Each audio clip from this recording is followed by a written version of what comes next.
연매출 6억에 매장 3개를 운영 중인 지인이 있습니다. 최근에 만나 이야기를 나누다가 만약 20대로 돌아갈 수 있다면 반드시 이것만 하겠다는 이야기를 들었습니다. 과연 이것은 무엇일까요? 투자 공부, 어학연수, 여행, 창업.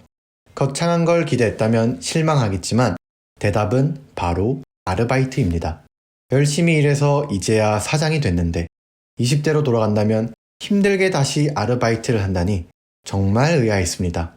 왜 그럴까요? 영상을 통해 그 이유를 말씀드리겠습니다.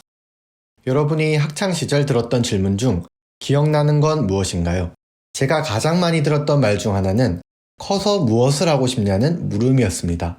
그럴 때마다 속으로는 잘 모르겠다고 생각했지만 꿈이 없다고 말하기가 부끄러웠습니다. 그래서 의사, 변호사 등 그럴듯한 직업을 답했습니다. 저는 자기가 원하는 꿈을 자신있게 말하는 사람이 부러웠습니다. 어떻게 하면 명확한 꿈을 정할 수 있을까 늘 궁금했죠. 꿈이 없다고 주변의 고민을 털어놓으면 반응은 한결같았습니다. 좋아하는 일을 찾아야지. 하고 싶은 일을 찾아야지. 여러분들도 들어본 적 있으시죠? 그런 말을 들을 때마다 한 가지 의문점이 생겼습니다. 아무리 생각해봐도 노는 거 말고는 좋아하는 일이 없는데 어떡하지? 라고 말이죠. 노는 걸 직업으로 할 수는 없으니 답답하기만 했습니다. 좋아하는 일을 알기 어려운 이유가 무엇일까요? 경험이 부족하기 때문입니다. 일반적으로 대다수는 어린 시절부터 정해진 환경에서 주입식 교육을 받습니다. 조금 부정적으로 표현하자면 틀에 갇혀 있는 거죠.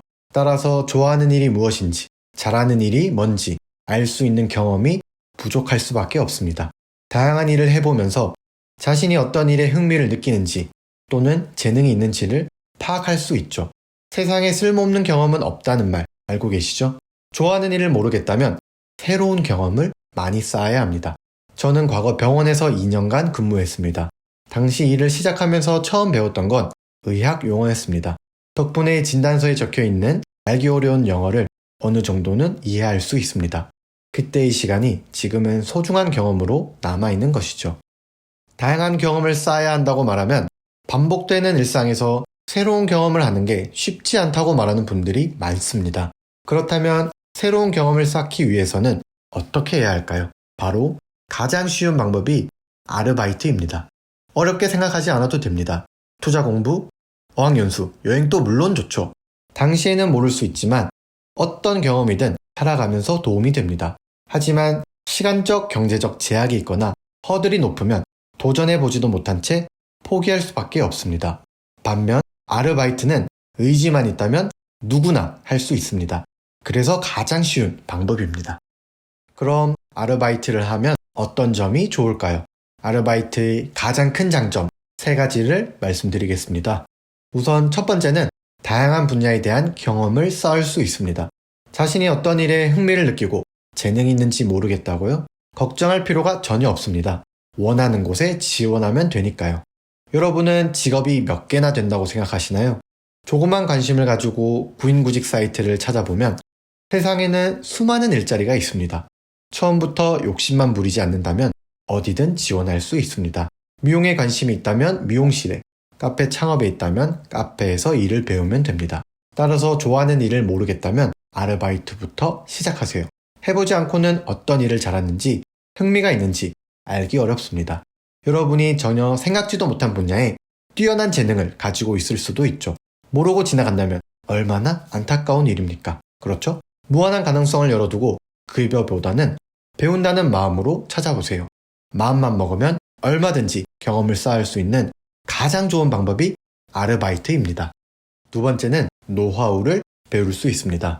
만약 아무것도 모르는 상태에서 베이커리 카페를 창업하고 싶다면 어떻게 준비해야 할까요? 수강료를 내고서라도 베이커리, 커피를 배우는 방법을 배워야 합니다. 하지만 베이커리 카페에서 몇 년간 아르바이트를 한다면 어떨까요? 기본적인 레시피를 배우는 건 물론 능숙하게 만들 수도 있습니다. 운이 좋다면 직접 카페를 운영해보지 않으면 모르는 노하우도 알 수 있죠. 원래대로라면 돈을 내고서 배워야 하지만 급여를 받으면서 할 수 있다는 뜻이죠. 마지막으로 3번째는 실패 확률을 낮출 수 있습니다. 첫 술에 배부를 수는 없다는 말이 있습니다. 무엇이든 처음부터 만족할 만한 결과를 얻기란 어렵다는 뜻이죠. 하지만 고기도 먹어본 놈이 잘 먹는 법입니다. 처음부터 카페를 창업한 사람보다 1년 이상 일해본 사람이 성공할 확률이 높다는 건 반박할 수 없는 이치죠. 연매출 6억, 현재 매장 3개를 운영 중인 사장이 20대로 돌아간다면 아르바이트만 하겠다고 한 말, 이제는 이해되나요? 도무지 좋아하는 일이 없나요? 뭐를 잘하는지 모르겠나요? 시간이 없어서, 눈치가 보여서라는 핑계를 댈 시간에 관심 분야의 아르바이트를 시작하세요. 그리고 기억하세요. 무엇보다 중요한 건 종이처럼 구겨지고 캔처럼 찌그러져도 일어서야 합니다. 그렇다면 미래에는 아르바이트생을 채용하는 사장이 되어 있을 거라 믿습니다. 여러분이 꿈꾸는 미래에 한 걸음 다가갈 수 있는 시간이었길 바라봅니다. 영상이 도움이 되셨다면 구독과 좋아요 부탁드립니다. 감사합니다.